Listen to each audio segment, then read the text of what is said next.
नमस्कार मित्रों, भगवद गीता का अध्याय 10 और अध्याय 11 दिव्यता के मार्ग को बताता है, जिसमें भगवद गीता के अध्याय 10 में श्लोक 20 में भगवान ने कहा है कि देहधारियों में मैं आत्मा के रूप में स्थित हूँ। यानी कि दिव्यता भगवान देते हैं। दुनिया में जितनी भी दिव्य विभूति हैं वह भगवान का ही रूप हैं। दुनिया में जितना ऐश्वर्य है वह भगवान से ही है। इसलिए दिव्यता की प्राप्ति करने से जो है इंसान को जीवन में सफलता, सुख, शांति, ऐश्वर्य, संपन्नता, ज्ञान सब कुछ प्राप्त होता है।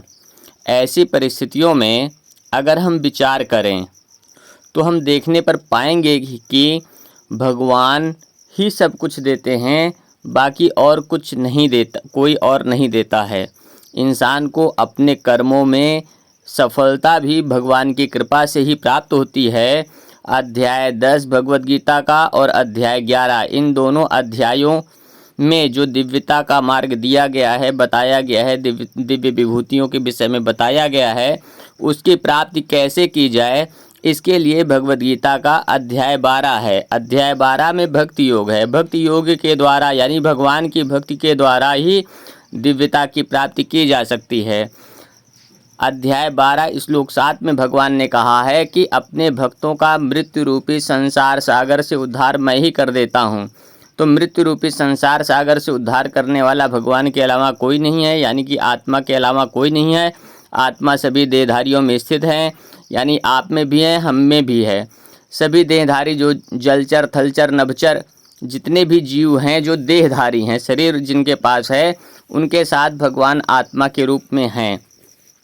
लोग आत्मा की भक्ति ना करें, इसके लिए विष्णु ने छल किया। जो देवता विष्णु हैं उन्होंने छल किया। परमात्मा और अंतरात्मा दो नाम से गुनियागिरी करके बैठ गए कि लोग अगर आत्मा की भक्ति करेंगे तो देवी देवताओं को पूछेगा कौन, देने वाले भगवान है, तो सब कुछ भगवान से प्राप्त होता रहेगा। और अगर लोग देवी देवताओं के जाल में फंस जाएंगे तो उसके बाद जब तक देवी देवता चाहेंगे नहीं तब तक बुद्धि भ्रमित करके सही मार्ग पर चलने नहीं देंगे, सही उपलब्धि प्राप्त नहीं होने देंगे। तो इसकी वजह से अपने जाल में फंसाने के लिए परमात्मा और अंतरात्मा दो नाम से विष्णु बैठ गए, ताकि लोग आत्मा से बड़ी परमात्मा समझें और परमात्मा के जाल में फंसे, यानी देवता के जाल में फंसे। जब उनके जाल में फंस जाएगा जीव तो बगैर उनके चाहे किसी को कुछ भी प्राप्त नहीं हो पाएगा। बुद्धि फेरे रहेंगे, गलत दिशा, गलत रास्ता में भटकाते रहेंगे। किस्मत से मिलना कहीं है, पहुंचाएंगे कहीं। तो इस तरीके से अपने कब्जे में लेकर के परेशान करते रहेंगे तो लोग उनको भजेंगे, उनको पूजेंगे, उनकी सेवा करेंगे और फिर उनकी ओर में वो चले जाएंगे।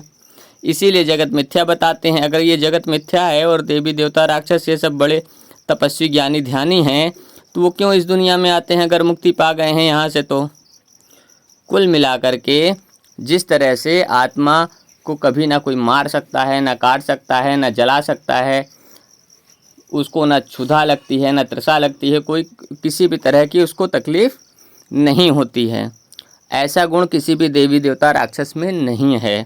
भगवान अगर देहधारियों में पूजा लेते हैं, कहते हैं कि अहम वैश्वानरो भूत्वा प्राणी नाम देहम आश्रिता प्राण अपान समायुक्तो पंचम वन्यं चतुर्विधम।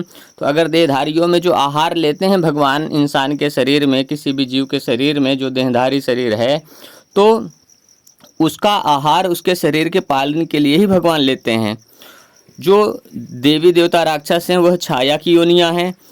तभी किसी व्यक्ति पर कोई सवारी आती है तो पूछा जाता है कि किसकी छाया आई है, और किसी जगह ज़मीन को कोई जचवाया दिखवाया जाता है तो कहा जाता है देखो भैया यहाँ जगह ज़मीन पे किसी की छाया तो नहीं, छाया है तो किसकी छाया, फलेगी कि नहीं फलेगी, ये सब देखा विचारा जाता है।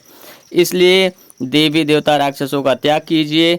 बिना त्याग किए आप इनसे मुक्ति नहीं पाओगे। मुक्ति केवल भगवान ही देते हैं। भगवान आपके साथ स्वयं आत्मा के रूप में बैठे हैं।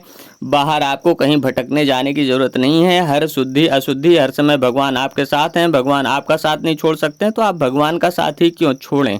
भगवान आपके साथ में आत्मा के रूप में, वह आपको सुख, शांति, संपन्नता, ऐश्वर्य, दिव्यता सब कुछ दे सकते हैं, बशर्ते आपको उन्हीं की भक्ति करनी होगी। इधर उधर भटकने की कोई ज़रूरत नहीं है। अपने संतान को अभी से मार्ग दीजिए निर्मल हृदय मन से, वो जल्दी प्राप्त होंगे।